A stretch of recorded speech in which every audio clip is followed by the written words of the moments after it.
with Sam Seder. The destiny of America is always safer in the hands of the people than in the conference rooms of any elite. Sam Seder. They are unanimous in their hate for me, and I welcome their hatred. We must guard against the acquisition of unwarranted influence, whether sought or unsought, by the military-industrial complex. The Majority Report with Sam Seder. Ever get the feeling you've been cheated?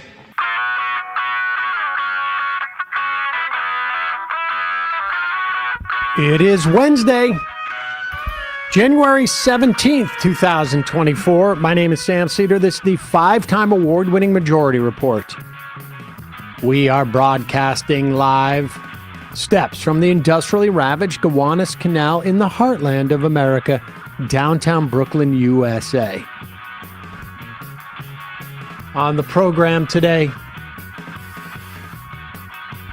Professor and Department Head of Black Studies at the University of Illinois, Chicago, Joseph Jewell, author of White Man's Work, Race and Middle-Class Mobility into the Progressive Era. Also on the program today, the Senate votes down Bernie Sanders' resolution for an accounting of Israeli human rights. Loses 72 to 11? 11. Meanwhile, Hamas strikes a deal to provide hostages medication. Fears increase of widespread starvation and disease in Gaza. Iran strikes Pakistan. U.S. puts Houthis on terror list. All this against the attempts to keep the conflict from spreading in the area. The Chevron Doctrine. If you've listened to this program at all, you better know what I'm talking about. Chevron Doctrine is on the chopping block at the Supreme Court today in a case about fishermen.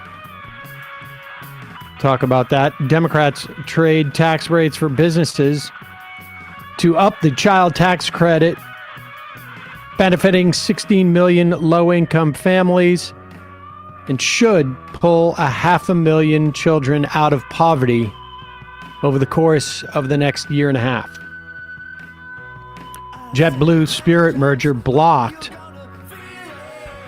Found to be anti-competitive. It's the second major antitrust win in 2024.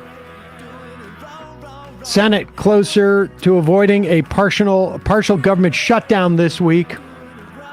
And another underage migrant dies in a Mississippi slaughterhouse. Trump in court in New York, this time for the penalty phase of his sex abuse case. And sadly, the Republican New Hampshire debates are canceled for lack of participants. All this and more on today's Majority Report. Welcome, ladies and gentlemen. It is, in the words of the now healthy and partially healthy and returned Emma Vigland. Yes. It is Hump Day. It is Hump Day, There folks. you go. Yes. Yep. So there you have it. Thank you for the kind words for people. I feel like I've never been this sick in concentrated periods. There's something going on post-COVID where I'm getting just sick all the time. And this was a stomach bug. I'll spare people the gory details, but I made it in today. That's what matters. Feels like you just didn't. And now, spare us the gory details. Now I'm imagining gory details. Saltines, Gatorade, Liquid IV. That was my. That was all I had on Monday. Yeah. Well, there you go. We should say that I mentioned that the Republican debate was canceled. I think there was actually multiple debates. They were at one point. It was like I couldn't figure out. CNN was going to do one, and ABC was going to do one. And but Nikki Haley has said she won't do it with anybody but Trump, or I guess theoretically Biden. Ron DeSantis is happy to do a debate with anybody. He couldn't find another Democratic governor to debate. Exactly. He'll go out and debate somebody. He just desperately needs the attention because he doesn't have the money to actually campaign in New Hampshire. Right. Donald Trump is not going to debate. So sadly, and I am saying that sarcastically, we will not be covering another Republican debate, it appears. You also say it self-interestedly because people like to watch us cover these. No, losers. I mean, I have to say, sometimes it's fun. And sometimes it's a chore. I almost like had to excuse myself. I was laughing so hard at DeSantisLie.com at a certain point. Matt got creative with the That graphics. was actually pretty funny. Yeah. That actually was pretty fun. But the website everyone's still talking about. DeSantisLie.com. But aside from that, now we should also say one of the big changes in the wake of the Iowa primary is that Vivek is gone. It's Vivexit or Vivek rhymes with heartbreak. The as we did on Left Reckoning post game last night, the Ramaswan song. Ramaswamy song. Those are all better than mine. There you go. But here he is. I guess the idea is he's thinking about maybe. I mean, there's some rumor. I think that is he from Ohio? I can't remember exactly where it is. He was contemplating a run for governor or Senate or who knows. But here he is, really desperately trying to get a picture. He knows when he runs next time that Donald Trump will either be president or maybe, I don't know, in jail or passed away, but nevertheless, he'll be a hero for the Republican Party. So he wants that picture that he's going to include in a future a campaign ad. And it's like when you're shooting a movie, and particularly like a low budget movie, what you do, you go out there, you try and when you're in a location, you just shoot everything. Right. Particularly since the advent of shooting these things on video, you shoot everything. You get B-roll of everything.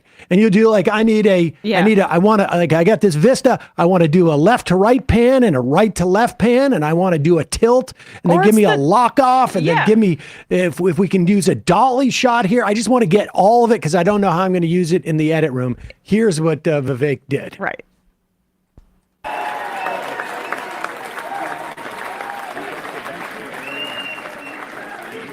Hanging on for dear life. Angle me. Angle. Yep. Look out. Pat, look out. Okay, there we go. See, that's exactly what they say to you. One more time.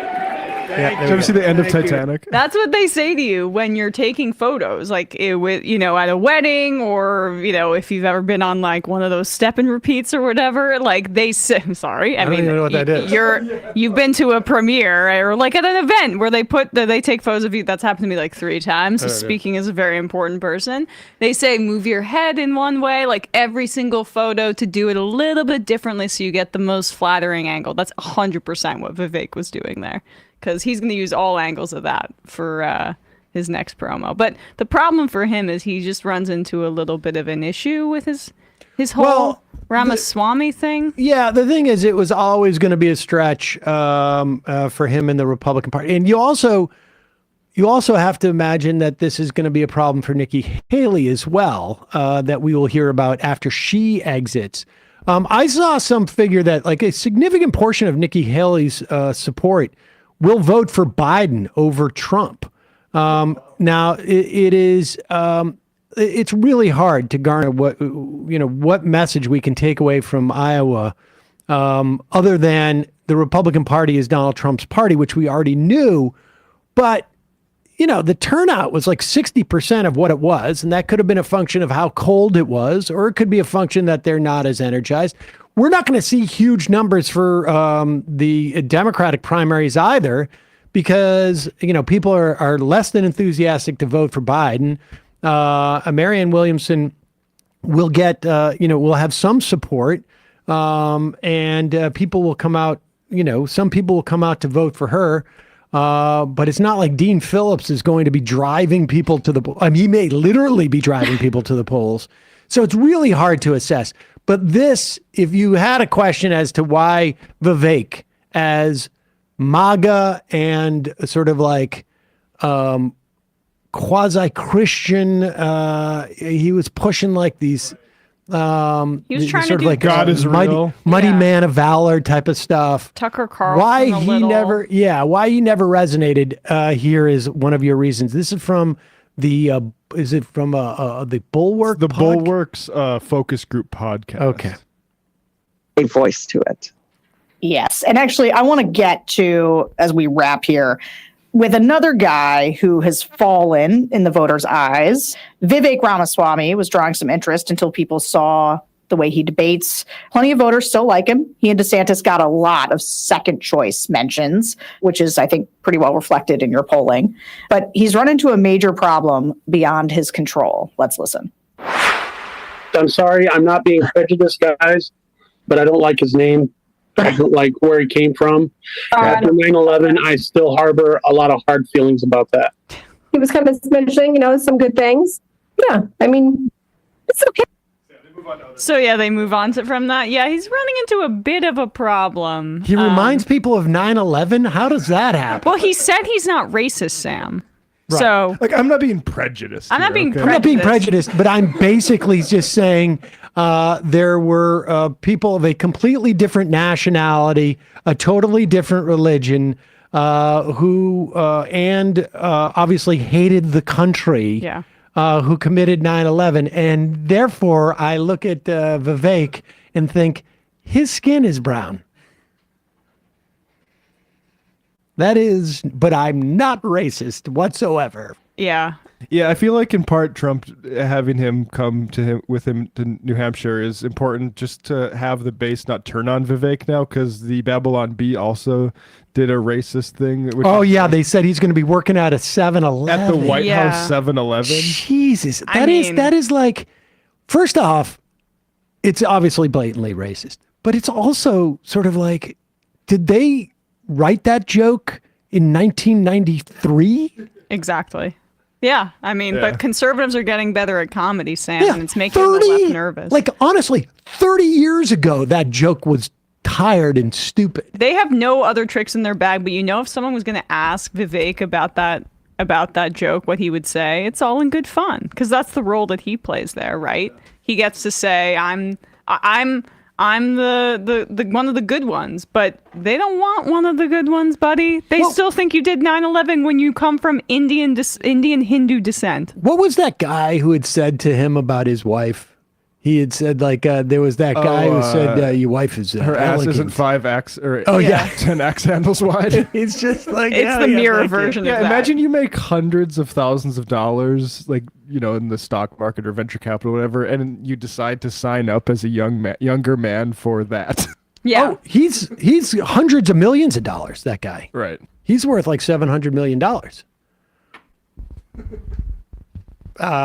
In a moment, we're going to be talking to Joseph Jewell, professor and department head of Black Studies at the University of Illinois, Chicago. He's written a book, White Men's Work, Race and Middle Class Mobility into the Progressive Era. But first, a word from our sponsor. I am on a huge kick to get rid of like all of the plastic containers in my house, in my life, and this and that. It's not easy because you got to like work through this stuff and get it out. But I don't want to carry this stuff home from the supermarket. I don't want it to take up all like 90% of the closet space I have in my apartment in New York. And worst of all, for the planet, 91% of all plastic doesn't get recycled. And they sit in landfills or they end up in the oceans. And that's why I am psyched about Earth Breeze. Earth Breeze is a laundry detergent that is like a month's worth is in the size of like a magazine. It's in sheets. Right now you can subscribe to Earth Breeze and save 40%. Go to earthbreeze.com/majority to get started. I want to thank Earth Breeze for supporting our show. And also, I don't know if they invented this project, but this product, but it's great. The way they do it is great. It looks like a dryer sheet, but what it does is you actually replaces your laundry detergent. Wow. It is a pre-measured liquidless laundry detergent sheet that dissolves in all wash cycles, hot or cold. There's no measuring, no mess, no heavy lifting, no massive amount of shelf space, no plastic. It's so much easier to use, but also the difference between taking that thing home, walking around with that thing as opposed to like taking home a big detergent from the supermarket. I can't even begin to tell you. Packaging's cardboard envelope. We could fit 720 loads of sheets where just one 60-load detergent jug used to fit. Earth Breeze is also dermatologist tested. And people know I have very sensitive skin. I get eczema. Yeah. I love that it's delivered free with carbon offset shipping right when I need it. You got full control to adjust or pause or cancel your subscription. No hidden fees, no penalties. And most importantly, still get a great clean. Earth Breeze is tough on stains, fights odors, and my clothes come out clean every time. It's awesome. I mean, look, I can't say that I really noticed the difference between detergents in terms of how effective they are. My clothes are clean. They smell good. But the amount of space that you save, the idea of not having to carry back 40 pounds worth of detergent, and the lack of plastic, so much easier. So much easier. Join over 2 million Americans making a difference with Earth Breeze. They offer 100% satisfaction guarantee. If you don't like it, you get a full refund, no questions asked, no return necessary. Trust me, there is no reason for you not to switch. Right now, you can subscribe to Earth Breeze, save 40%. Go to earthbreeze.com/majority. Get started. That's earthbreeze.com/majority for 40% off. Also, one more sponsor for the day, Henson Shaving. They are a family-owned aerospace parts manufacturer. They've made parts for the International Space Station and Mars rover, and now they're bringing their precision engineering to your shaving experience. There's a lot of things I love about this, in addition to sort of the way it feels, the way it looks, the whole thing. But it turns out, like, the problems that you have with your razors is not a function of the blade. It is a function of the distance between the blade and the razor itself. And these guys use a aerospace grade computer numerical control that has to be written out for me now because I can never remember what CNC meant. Machine to make the blade hang out from the edge of this. It is 0.0013 inches, less than the thickness of a human hair. And it turns out these blades function, like a diving board. The less distance, the less vibration, cleaner shave. But I will tell you the other amazing thing about this, and I think honestly, only a Canadian company would do this because of the way Canadians are. They have made the best razor, not necessarily the best razor business. So you buy this one time, and for the rest of your life, you have to pay somewhere between like $3 and $5 a year to use this razor. It uses the non-proprietary, old school straight edge razors. They drop right in, and they'll give you a year's worth for free when you buy it. But this is a great gift. They come in, they have a couple of different models of these, a couple of different colors, has built-in channels to get rid of like the shaving cream and this and that. It's a great shave, feels totally old school. And again, you will pay for this once. And then for the rest of your life, you will be able to shave for $3 to $5. This is something that you will have for 25, 30, 40, hopefully in my case, another 60 years. That's my plan anyways. Yes. And granted, I just shave right here, but this is the way I do it. Henson Shaving, like I say, wants to be the best razor, not the best razor business. No proprietary blades, no subscriptions, no plastic, no planned obsolescence. The Henson razor works with the standard dual edge blades. Once you own a Henson razor, like I say, $3 to $5 a year. They are giving my audience a 2-year supply of blades for free. Just go to hensonshaving.com/majority. That's HENSON shaving.com/majority. Add a razor, and then you've got to put the 100-pack of razor blades into your cart. Then enter the code majority, and you will get the blades for free. Honestly, a great deal, but it's also even better. It's a great razor. Check it out. We will put the link in the podcast and YouTube descriptions.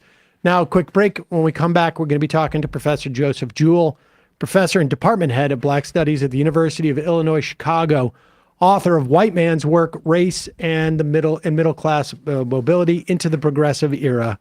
Be right back after this.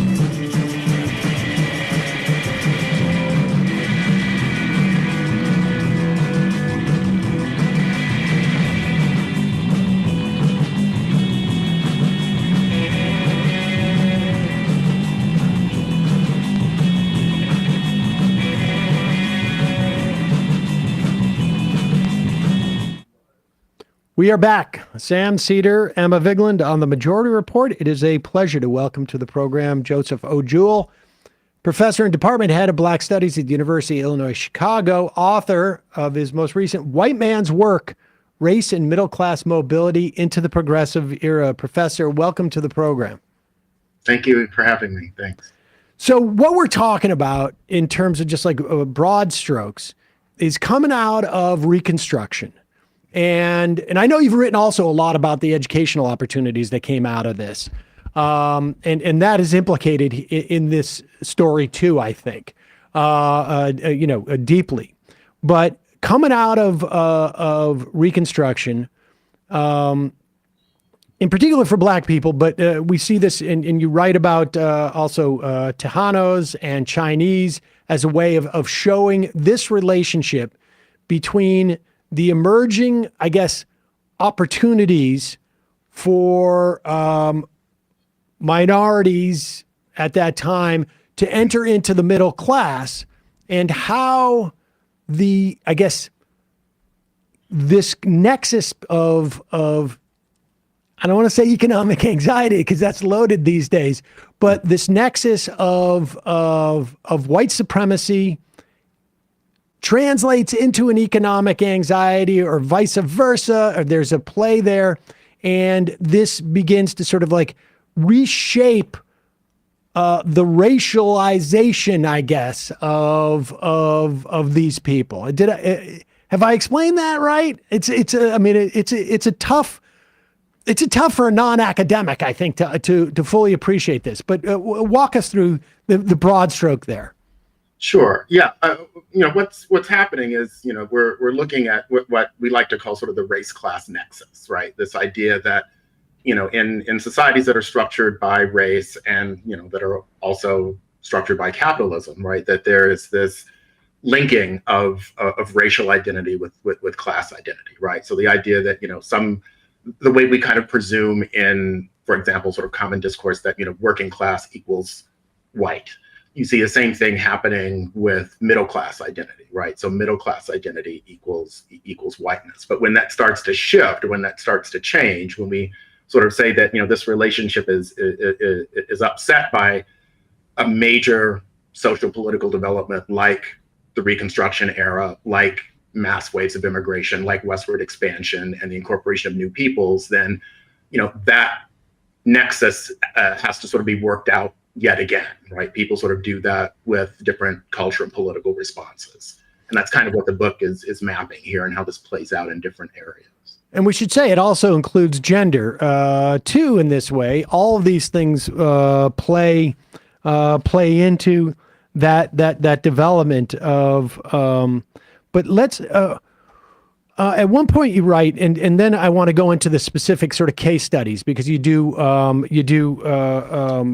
for black folk in Atlanta, and then for Tejanos in San Antonio in the police force, and then Chinese American people in actually in immigration services, and how they're met and what the response is, and what that does to sort of, I guess, the narrative, how the racism changes in some way, I think is probably a good way to say it. But at one point you talk about the forms of labor that maintaining and reproducing social arrangements create the key link between race and class. Can you talk about like that element of it, like the nature of, at one point coming out of Reconstruction, black people were still sort of just, they were doing manual labor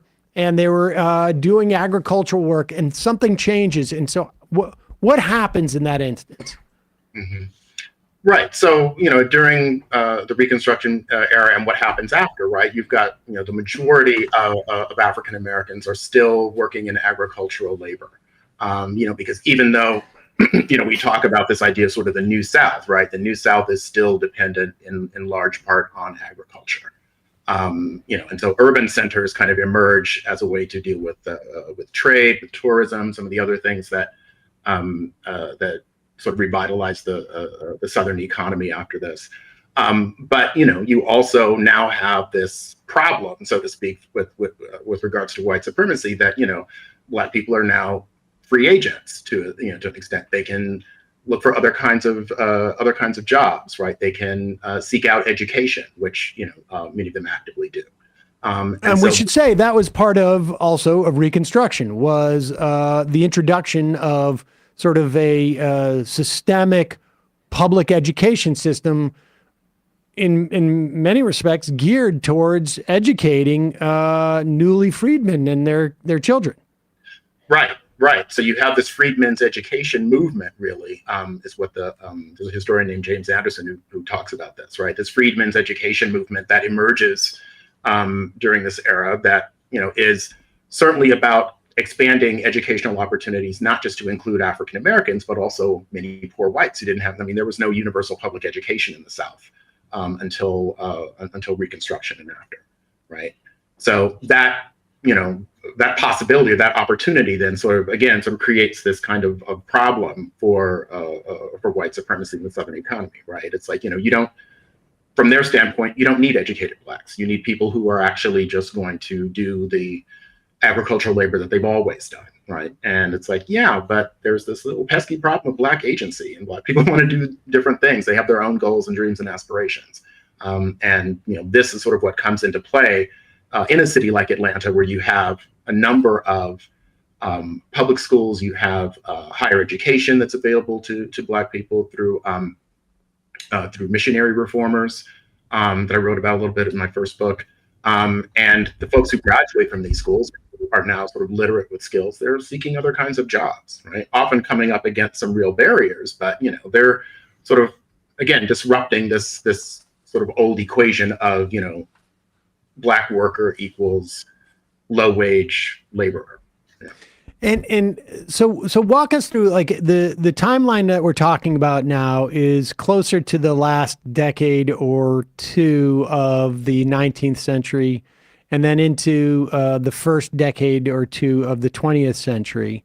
And this, give us a sense of what those jobs are. And I should say, like, what I found fascinating about this is that both, like, the idea that postal workers became sort of like a prominent job for Black people at that time.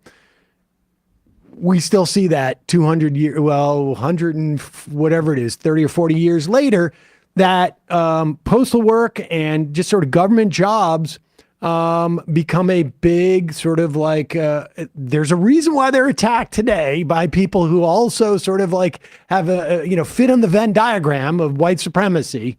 And also, I think, like, when it's brought into this sort of like close proximity to slavery, you start to see, like, Yeah, when the South says the Civil War wasn't about slavery, it was about economics, you start to see this nexus of how white supremacy and also the working class, as it were, what the relationship is there. It starts to get more clear. But walk us through this. Postal workers. Yeah. So you've already. So one of the things that's happening is that Black people are also now voting, right? So they are voters. They have been given, they've been took granted these kinds of rights, through the Civil War amendments. We should say Black men at this point. Yes, exactly. Yes, Black men, right? We can't, sort of negate the gender piece of this, right? But you have the 1883 Pendleton Act, or the Civil Service Reform Act, which now says, okay, well, civil service jobs are not just going to be something that are the sort of spoils of whichever party, right? There is, there's an exam that you have to take, so you have to sit for an exam. The highest scorers will be given jobs, and you have this sort of system that the one that we kind of now understand with civil service jobs, that there are actually pathways for promotion. If you want to dismiss people, there's a whole process you have to go through, and these are kind of pretty revolutionary things, right? But then the other sort of piece of this is that you still have a little bit of party patronage that's happening, right? And so Republicans in the South are actually trying to say, well, what about the Black voters who have supported the Republican Party, right, or who tend to vote Republican? And so there is this effort to make these opportunities available to Black people, primarily to Black men with the Postal Service. And Atlanta, as a growing city, now has need of a bigger and more organized kind of postal service, right? And so Black men who initially sort of began really in sort of very limited, they're initially sort of supplemental carriers for the mail, gradually began to gain access to these jobs as mail carriers, right? And this is a government salary, right? There are these protections in place through the federal government as an employer, right? Not always respected by sort of the locals, but certainly that sort of becomes this new pathway for literate Black men. And we should say also it's federal. Yes. Right? I mean, that makes a huge difference in this context, because this is not happening with, like, the Atlanta city government is not going to be necessarily as welcoming as the federal government at this point. Right. So if you're, there are maybe a handful of Blacks who work in city government, but they're in some of the lowest paid positions. So like, janitors, porters, et cetera, right? The Postal Service is seen as, a way where if you are educated and, you actually, have these aspirations, that, there's a pathway going forward for you, right? There's a similar kind of thing that opens up for Black women in teaching in the city, but that's sort of a whole other kind of story about, you see some of the kind of disenfranchisement and lower pay and other kinds of conditions that happen there. But yeah, and like on the scale of jobs, like for a postal worker, particularly at that time, I mean, this is a well-paying job. It has security. It's a growth industry, I guess. And it involves like opportunity to become like a manager, or like, I mean, right? There's opportunity theoretically to move forward. So this is a big step upwards. And tell us about the blowback or the pushback to this.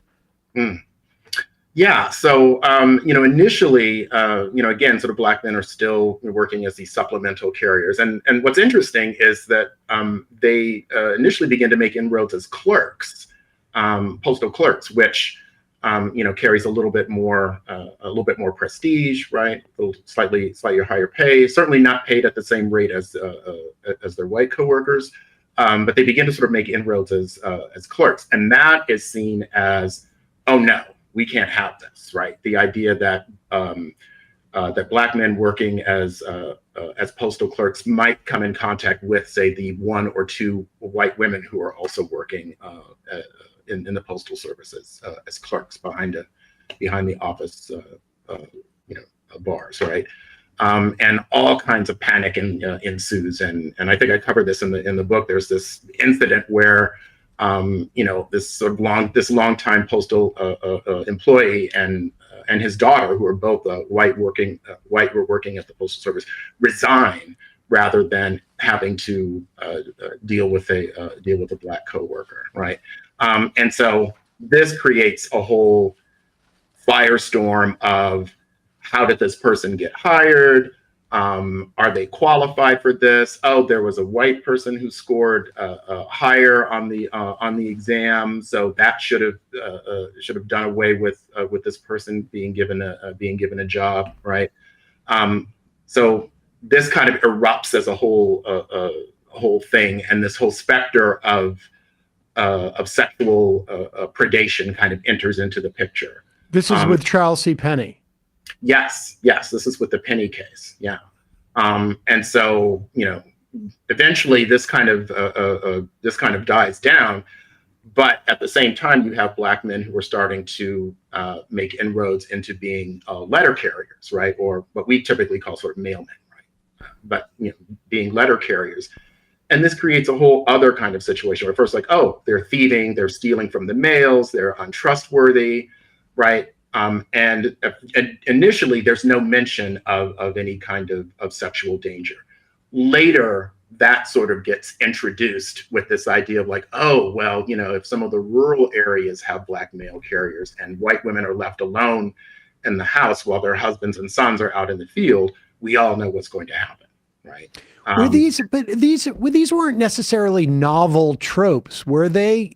They were just ones that were sort of, I guess, like employed at that point, or enhanced, or sort of like tailored to the job, I guess. Right, exactly. I mean, there's a sociologist by the name of oh gosh, I'm blanking on his name. Les Beck, who actually talks about this idea of middle class racisms, right, and how they revolve around these ideas of being swamped by outsiders, or they're untrustworthy, or these processes are unfair that allow them to get access to certain kinds of jobs. And so what happens is, in every sort of instance, you have these sort of old racial tropes that are refit for a new period or a new era, right? And so we know during the Reconstruction era, you get the creation of this idea of the black beast rapist, right? That all black men are sexual predators out for white women.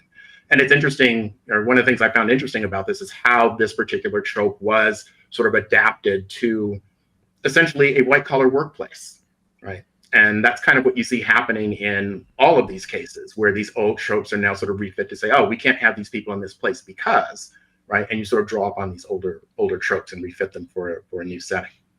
And how much of like, is there a way to measure the sort of like, a way to measure how much of this was a function of like an economic sort of impetus versus like just a social impetus? I mean, how do you disentangle that, or do we not do that and we know that it's just sort of like self-reinforcing? That's a good question. I think you have to sort of look at all of the different pieces that are kind of woven together here, right? So the economic piece of this is that, during this period, there's a lot of, much like today, right? People in the middle class are concerned about downward mobility, right? So this idea of middle class precarity is certainly real. And, during the, what we now call sort of the Gilded Age and moving into the Progressive era, there was still a lot of anxiety that middle class people had about like, is my job safe? I'm no longer sort of able to work for myself. I now have to work for somebody else. I don't have that same kind of control.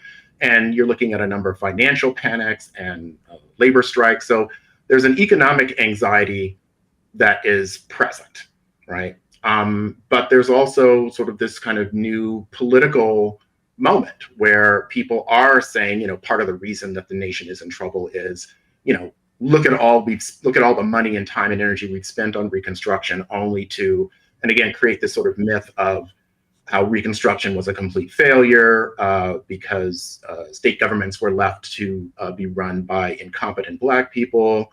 and white carpetbaggers who are just profiteers, right? And so this particular moment of where you have politicians and journalists and everyday people who are now sort of, linking these things together, right? And this idea that, what the real problem here, right, is that, certain undeserving people are now getting access to things that should by right belong to white people, and specifically white men. Yeah. It reminds me of the bone and the sinew of the land of that book. We interviewed, I cannot remember the author, but it was about the Northwest Territories at that time, Ohio. There's about 10,000 free black farmers, and there had to be an adjustment on the critique of black people because they were succeeding.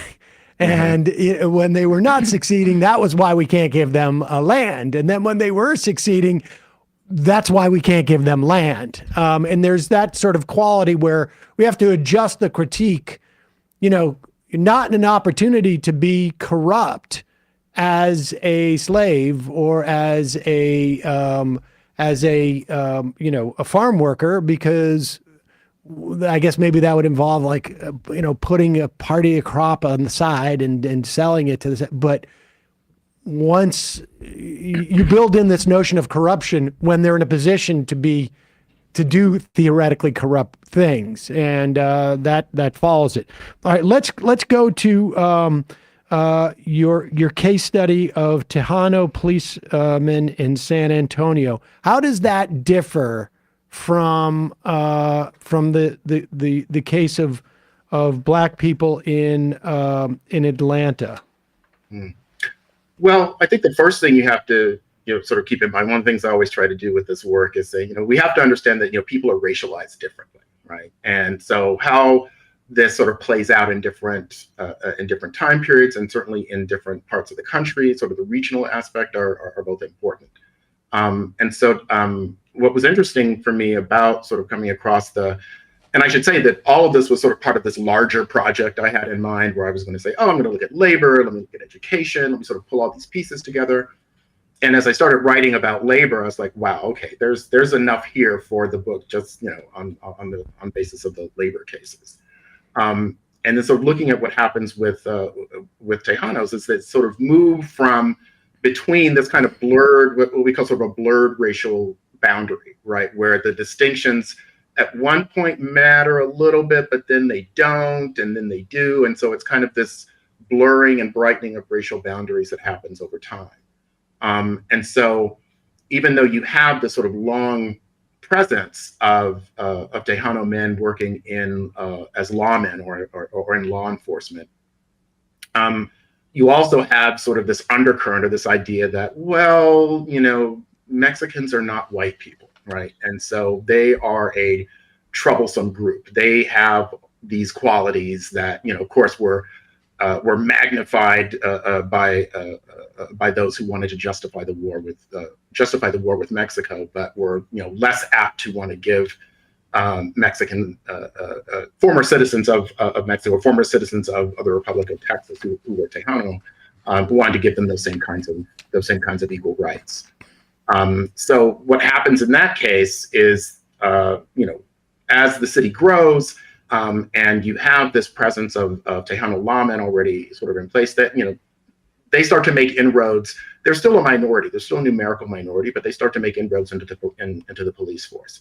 And what's interesting initially is that they are not really talked about as being racially distinct, right? They are in many cases engaging in some of the same behaviors that they would expect of sort of the Anglo police officers, right? They're rounding up suspects of all races. There's a lot of stuff that talks about how they help apprehend black criminals, right? So as this kind of like distinction, it's like, okay, well, who's rounding up black criminals? Okay, so it's Anglos and Tejanos.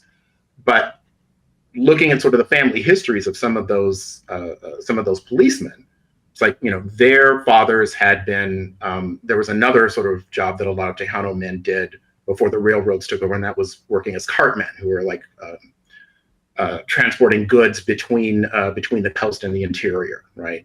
And so all dry goods merchants depended upon these cartmen to sort of bring things back and forth, right? But you have some towns where just like, oh, they're thieves, they're stealing crops, they're doing all these other things. And you have this kind of attack on cartmen in the 1850s, like just really like, a couple of years before the start of the outbreak of the Civil War. And that the Civil War and Reconstruction seemed to kind of change things a little bit, because what happens afterwards is, as you have these calls in a place like San Antonio and in places in Texas for this idea of Reconstruction and reinstituting or the end of Reconstruction, instituting a white man's government, right? You have some Tejanos that actually subscribe to that, who actually participate in that, right? And some of them actually end up being police officers, right? And so they're working on the police force as San Antonio grows and expands. But you have this growing idea that there's a quote unquote Mexican crime problem in San Antonio. And so they are in this kind of weird position where it's like, yeah, they're doing the policing, they're sort of rounding up all these suspects, but, they're basically sort of treated as, roughly treated as white men, right? During this period. But that changes over time. And then it's constructed, right, that they don't possess the kind of moral inherent morality to be on the same level as white people. And forgive me if I missed some of this when I was having my coughing fit earlier, but it reminds me a little bit of how at the turn of the century going into the 20th century, drug criminalization starts to come around, and in many ways, a lot of the legislation is tied to the immorality of the groups that use certain drugs. Like you see in the South, cocaine being tied to, Black workers are going to be able to take this and work all night, and then they'll also rape your women, right? Or in Texas and in the Southwest of the United States, marijuana begins to be a part of that as well. Opium tied to the criminality of Chinese workers in California. And it begins to be this kind of criminalization effort towards people and towards the class mobility of folks deemed to be morally inferior to white people. And I'm wondering how that played into some of what you researched for your book. That's such a good point. I had often thought, as I was, sort of doing this research and just, coming across this idea of how crime gets sort of read into social mobility for some people, right? That those things are just sort of, and it reminded me very much of Khalil Gibran Muhammad's book, The Condemnation of Blackness, where he talks about how, at the turn of the century, there's now sort of this focus on crime statistics and, who are the criminals. And some people sort of disappear from that, and others are really sort of highlighted. And what we see is that people of color, and to some extent, you still have some groups of European immigrants, but for the most part, it's like you have people of color who are sort of linked and identified with crime. And so you have this kind of Mexican crime discourse that emerges in San Antonio. During the time I was writing, the problem seemed to be primarily with the idea of Mexican drunkenness. So the idea that, all the saloons and taverns were located on the west side of the city, which is also sort of near where you have sort of a large settlement of people of Mexican origin. And so there were always sort of this equation that, the Mexican side of town is sort of the dangerous side of town. But it sort of became this effort to, folks come in and, on the weekend and they get drunk and they, engage in all kinds of behavior and they're fighting and they're gambling and they're doing all of these things, right? And this was seen, somehow sort of linked as part of the sort of the Mexican problem in San Antonio. So at that point, there wasn't quite the mention of drugs, but it was this idea of drunkenness and not being able to control oneself. And again, this idea that, who's civilized, who has the capability of self-control. It's interesting because if I understand the way this works, and you write about a guy named Jacobo Coy who had a shooting in a saloon, which again sort of like provides sort of like the narrative flavor for what wants to be constructed, or what, some want to construct at that time. But I mean, if we have a white police officer who's found to be dirty, taking money from whatever it is, no one says there's a problem with the white police on the force. But at that time, they'll use an incident to create the divide between Tejanos and white officers that weren't necessarily there, prior. And it's really just like a question of opportunism, right? I mean, like, we see this. I mean, this is what I find fascinating about this, being able to look back on it in a historical, we see this dynamic all the time today. I mean, we probably have seen it throughout, but this opportunism in which to, sort of like cleave off and define, like,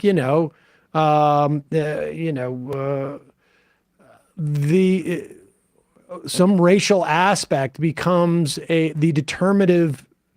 We begin to sort of like generalize based upon one incident that takes place, whether it's like a crime rate in a specific city at any given time, or there's a cell phone video of a black guy, running through a Walgreens taking something, and then all of a sudden it becomes sort of the idea of somebody taking something from Walgreens becomes completely racialized on some level.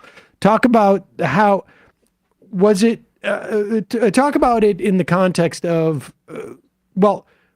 how did the response, I should say, once the project to Mexicanize, I guess, the Tejano policemen in a way that they hadn't been before, or to sort of like other racialize them, what was the next step? I mean, in post-Reconstruction for Black people, it was, in some instances, just like pogroms almost. But what was, and sort of, I guess, a resurgence of the KKK, and you saw more institutional responses, whether it was like disenfranchising from voting, et cetera, et cetera. What was it in this instance in San Antonio? Was it just sort of like building of racial resentments? Did we see a change in hiring? What happened there? Well, there was interesting because what you see happen, of course, are these stories that appear in the in the newspapers about how there's corruption on the police force, right? And so they'll single out someone with a Spanish surname, right? And the idea that they're sort of holding folks up to, and the weird thing about Coy, who you mentioned at the beginning, Jacobo Coy, is that he was lauded as a hero, right? He was a police officer who stopped this, or who disarmed this gunman. And this is kind of a famous story that's been written about, to these two sort of legendary Texas gunmen who have this sort of shootout. And in all the stuff I found, it's like there was never any mention, and some of them mentioned Coy. None of them mentioned that he happened to be Tejano, which I always also found really interesting, right? But as you sort of move into sort of the late 19th century, probably the biggest thing or biggest moment that begins to happen, and it's not quite sort of necessarily linked to policing, even though there is this whole discussion about how, the police are corrupt, they need to be reformed, there's all this problem. But you do have this this famous case, Henry Rodriguez, where there's this attempt to basically deny Mexican people of Mexican origin the right to naturalize, to become citizens, right? Because it's like, oh, well, they're not white, right?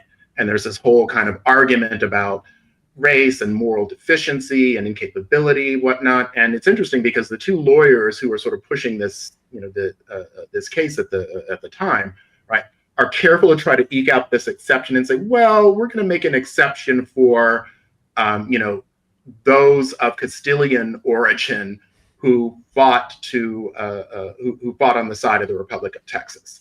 So there's this kind of racial escape hatch that emerges at this point where they sort of try to kind of sidestep this, but over time, you still have these sort of stories that appear in the news and this kind of popularity of how Mexican American or Tejano police officers, are perhaps more likely to be violent, less likely to be forthcoming, accused of graft, or this other kind of immorality. And so that's kind of the thing that you see happen. And even as the sort of period progresses, right, you still have this minority of the police force, and it's still a numerical minority of Mexican origin officers. But there's sort of this unofficial idea that, you will never have a chief of police who is a Tejano, right? Or there are going to be certain there's parity to an extent, but there's certain pathways that are not going to be open. And lastly, you examine Chinese immigration workers in San Francisco, and there is it never occurred to me, but if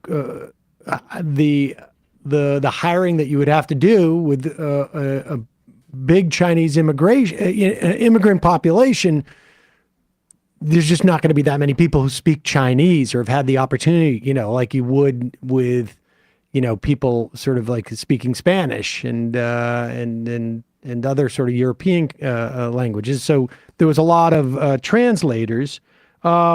Talk about how the trial of Richard Williams implicated and developed these, I guess, the tropes and what ultimately led, not necessarily just in San Francisco, but broadly to a limit on the number of immigrants we would take from the Chinese immigrants that we would allow in the country. Yeah, so you have the passage of the Chinese Exclusion Act, and as you mentioned, it's like, okay, well, now we need people to actually translate so we can find out who is eligible to come into the country under these laws and who isn't, right? And yeah, you've got there's not you don't have a bumper crop of white men who speak Chinese, right? And the ones that you do, there's this sort of suspicion. It's like, okay, well, how do they know this language? Are they sort of involved in these kind of illegal activities or what have you? And so Richard Williams is kind of this interesting case because he is, he's biracial, so he's mixed race. And he sort of his mother's an Irish immigrant, which sort of already kind of prejudices some people. Yeah, right. But the fact that he is of mixed race, and he has worked as kind of a we could sort of a culture broker, right? He had organized these tours of whites who wanted to see Chinatown, and to sort of he is not sort of a real sort of like fluent or expert in speaking Chinese, but he knows enough, right? And he's also seen as sort of very charming, very handsome, right? And so he kind of, becomes this interpreter and this assistant to the person who's over what was later called sort of the Chinese Bureau. But his involved, and there's this culture of graft that's already happening within the agency. Right. So this isn't something that he is sort of uniquely, but he's very much kind of visible because people are aware that he has Chinese ancestry. And over time, it becomes the thing that it's like, oh, well, where is he getting all of this money from? Right. And what's sort of happening here? And so he has the kind of visibility that some of the other folks who are involved in this kind of work as white men don't have.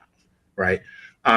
But the whole scandal around his termination, right, and even at one point sort of forcing him to admit to a group of people that they asked, is it true your father is a celestial, right, which is this term that they would use to describe Chinese folks, and he's sort of forced to admit yes, and so as a result of this, there's this effort to say that okay, well, no one of Chinese ancestry should be working in or even around the Immigration Bureau when it comes to Chinese arrivals, because this idea that they're suspect, they can't be trusted, right? But again, this still sets up a problem because okay, but where if we say we don't want the Chinese answer, where are we going to find Chinese interpreters, right? And so there's kind of this there's a whole sort of that set of things that happen. There's a sort of backdoor that's eventually created. It's like okay, well, we will hire Chinese as interpreters on a per diem basis but they don't have the protections of civil service jobs. They're what we call extra civil service. So they are federal employees, but they don't have the protections against termination. They don't have the same opportunities for advancement. And the whole rationale for this as it sort of plays out is their Chineseness makes them suspect. And by the time you get to the early 20th century, this is sort of persistent, and there's this effort to at one point purge any Chinese interpreters from the agency, right? Because they can't be trusted. We don't know, they're interpreting for us, but we don't know if we can trust what they're saying, right? Because they have divided loyalties, supposedly. And do we see is there any legacy of that sort of like second tier civil service? I mean, because like as an analog to explain like the idea of porters or home health people being taken out of Social Security, and then years later, for whatever reason, they're not eligible to unionize. And do we see any legacies from that era that still persist today in terms of like what was sort of workarounds to how do we fill these positions, but not allow the security and the ability for these people to sort of like enter the middle class? Do we see those? Are there any legacies of that we see in today's society, or no? That's a good question. I mean, I think we always sort of see folks trying to sort of get around the idea of, paying people a fair wage or, ensuring that they have some of these kinds of protections.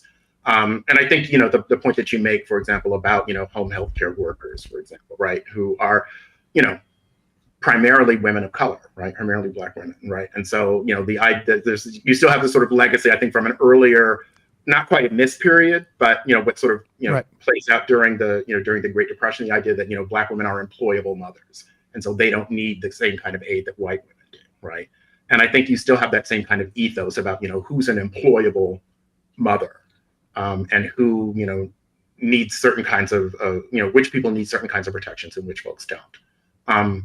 I think what's sort of strongest in terms of playing out about this really are, really is the way that the sort of race class nexus gets weaponized. And I think we've certainly seen that. I mean, one of the things that immediately struck me as I was doing this research, it was around the time that Trump was announcing his presidency, and I think it was in 2015. There's this whole thing about the judge who was overseeing the fraud case regarding Trump University, Gonzalo Curiel, right? Yeah. And this idea is like, oh, he's biased, right? He's a Mexican, so and we're building a wall with Mexico, so he's obviously biased. He can't be trusted, right?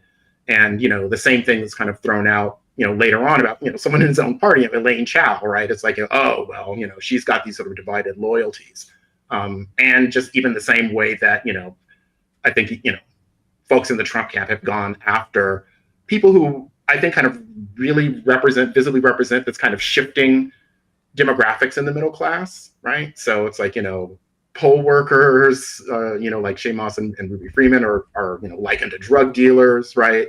Letitia James, she's corrupt and she's racist against white people, right?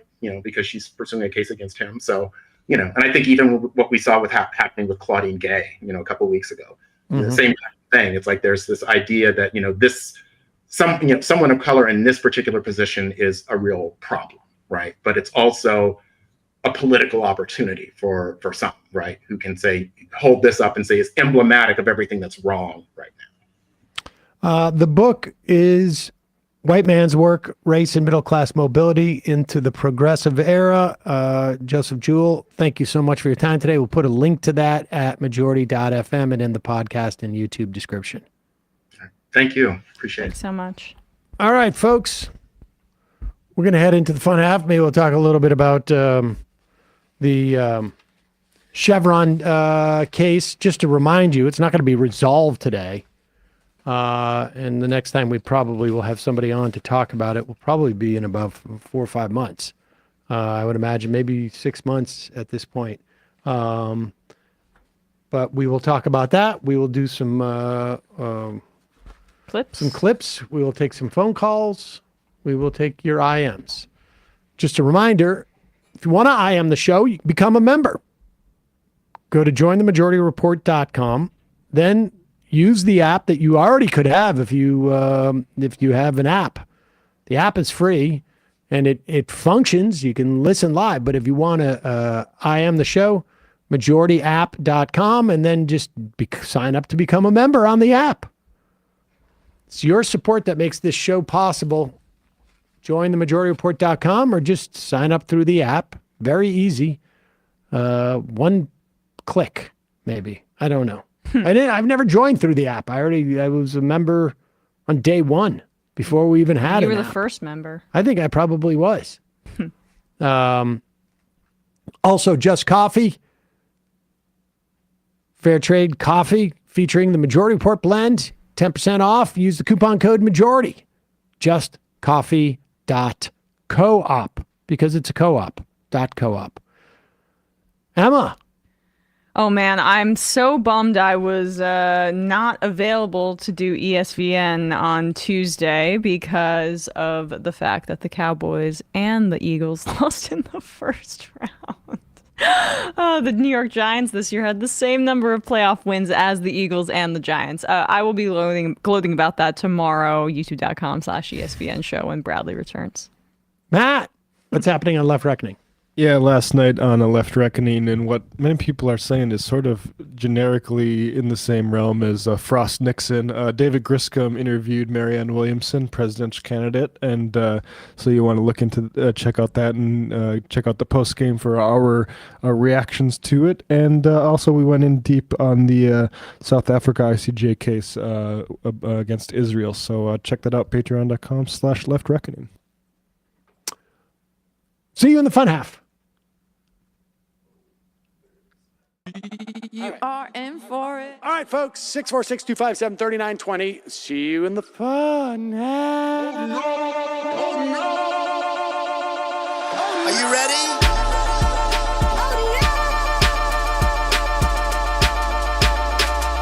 Who sent us this? Anarchy. Alpha males are back. Boy is back. And the alpha males are back. Just as delicious as you could imagine. The alpha males are back. Boy is back. And the alpha males are back. Just wanna degrade the white man.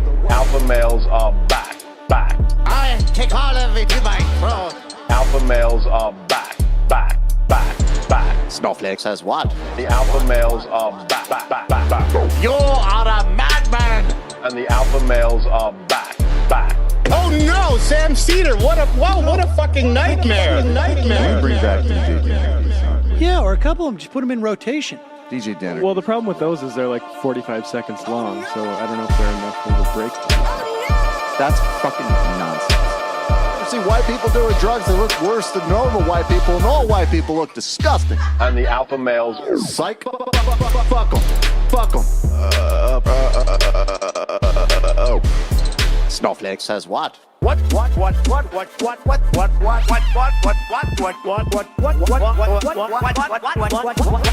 Snowflake says what? A hell of a lot of bank. A hell of a lot of bank. A hell of a lot of bank. Okay, I'm making stupid money. Hell of a lot of bank.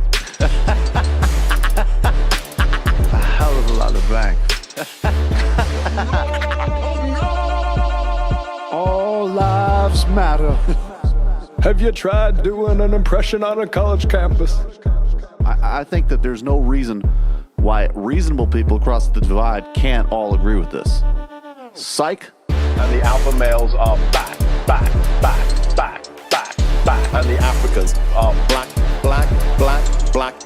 African. And the alpha males are black. And the Africans are back. When you see Donald Trump out there, doesn't a little part of you think that America deserves to be taken over by jihadists? Keeping it 100. Can't knock the hustle. Come on! Fuck 'em. Things I do for the bigger game plan. By the way, it's my birthday! Happy birthday to me, Jew boy!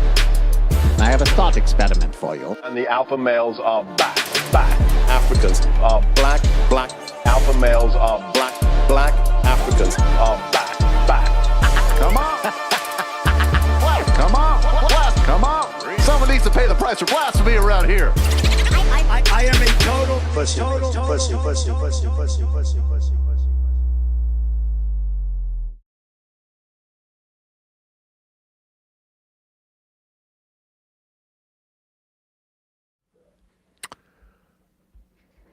Hello, folks. I farted. I missed the AM Quickie audio.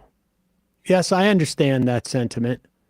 Oh, shoot. That's not what I meant to do. Gosh darn it. I missed that. Shoot. That is not my